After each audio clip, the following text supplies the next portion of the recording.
ओम नमो भगवते वासुदेवाय नमः। पंचांग के अनुसार हर षष्ठी हर साल भाद्र माह के कृष्ण पक्ष की षष्ठी तिथि को मनाई जाती है। वहीं इस दिन भगवान श्री कृष्ण के बड़े भाई बलराम जी का जन्म हुआ था, इसलिए इस दिन को बलराम जयंती के रूप में मनाते हैं। महिलाएं इस दिन संतान की दीर्घायु और कुशलता की कामना के लिए व्रत रखती हैं। इसे बलराम जयंती और लल्लही छठ के नाम से जानते हैं। हल षष्ठी 5 सितंबर को मनाई जाएगी।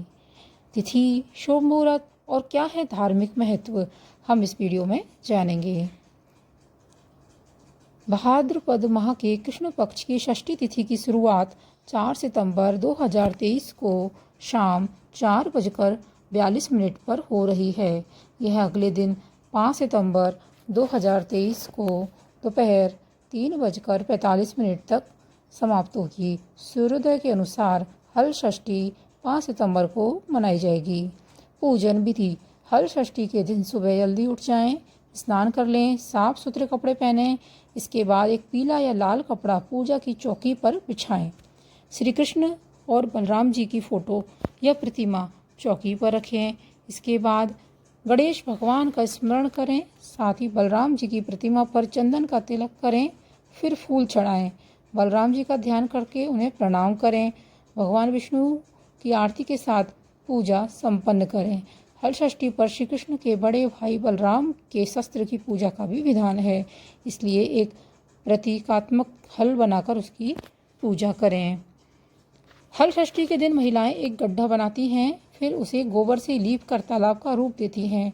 साथ ही इस तालाब में झरबेरी और पलास की एक शाखा बांधकर उसमें गाड़ देती हैं।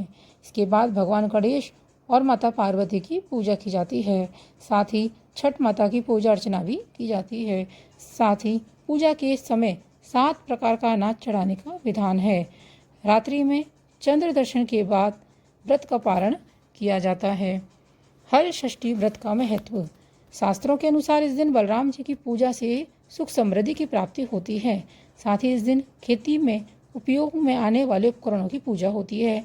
इसके साथ महिलाएं संतान की लंबी उम्र और सुख समृद्धि के लिए व्रत रखती हैं। मान्यता है व्रत रखने से संतान दीर्घायु होती है और उसके सभी कष्ट दूर होते हैं। हल षष्ठी व्रत कथा, एक गर्भवती ग्वालिन के प्रसव का समय समीप था। उसे प्रसव पीड़ा होने लगी थी। उसका दही मक्खन बेचने के लिए रखा हुआ था। वह सोचने लगी, यदि बालक ने जन्म ले लिया तो दही मक्खन बिक नहीं पाएगा। वह यह सोचकर उठी और सिर पर दही मक्खन को मटकी रखकर बेचने चल दी। चलते चलते उसको प्रसव पीड़ा बढ़ गई। झरबेरी की झाड़ी की ओट में बैठ गई उसने एक पुत्र को जन्म दिया। अल्हड़ ग्वालिन ने बालक को कपड़े में लपेट कर वहीं लटा दिया और स्वयं मटकियाँ उठाकर आगे बढ़ गई। उस दिन हर छठ थी। यद्यपि उसका दूध व मक्खन गाय भैंस का मिला जुला था, पर उसने बेचते समय यही बताया कि यह केवल भैंस का है, इसलिए उसका दूध बिक गया। जहाँ ग्वालिन ने बच्चे को छिपाया था वहाँ एक किसान हल चला रहा था। उसके बैल बिदक कर खेत की मेड़ पर जा चढ़े। हल की नोक बच्चे के पेट से टकरा गई। बच्चे का पेट फट गया। किसान ने तत्काल झरबेरी के कांटों से बच्चे को पेट में टाँके लगाकर उसे वहीं पर पड़ा रहने दिया। इसके बाद में ग्वालिन ने लौटकर बच्चे को मृत पाया। ग्वालिन ने सोचा, यह मेरे पाप का फल है। मैंने आज हर छठ के दिन व्रत करने वाली अनेक स्त्रियों को गाय का दूध दही बेचकर उनका व्रत भंग किया, उसी का मुझे दंड मिला है। मेरा बच्चा मर गया। उसने सोचा, मुझे लौटकर अपना पाप स्वीकार कर प्रायश्चित करना चाहिए। वह लौट कर आई और जहाँ जहाँ वह गई थी दूध दही बेचने के लिए, वहाँ उसने गली मोहल्ले में घूम घूम कर अपने दूध दही का सारा रहस्य जोर जोर से आवाज़ लगाकर प्रकट कर दिया। यह सुनकर स्त्रियों ने अपने धर्म रक्षा के विचार से उसे आशीष दी। जब वापस उसी खेत में पहुंची तो उसे उसका पुत्र जीवित अवस्था में मिला। उस दिन ग्वालिन ने पाप छिपाने के लिए कभी झूठ न बोलने का प्रण किया। हल छठ पूजा विधि, इस दिन पूजा में 7 तरह के अनाज, मेवे आदि को चढ़ाया जाता है। पूजा के बाद भैंस के दूध से बने मक्खन से हवन किया जाता है। कहीं कहीं रात को चंद्र दर्शन के बाद व्रत का पारण करते हैं। इसके साथ ही इस दिन हल से जोतकर उगाए हुए अन्न का सेवन नहीं किया जाता है।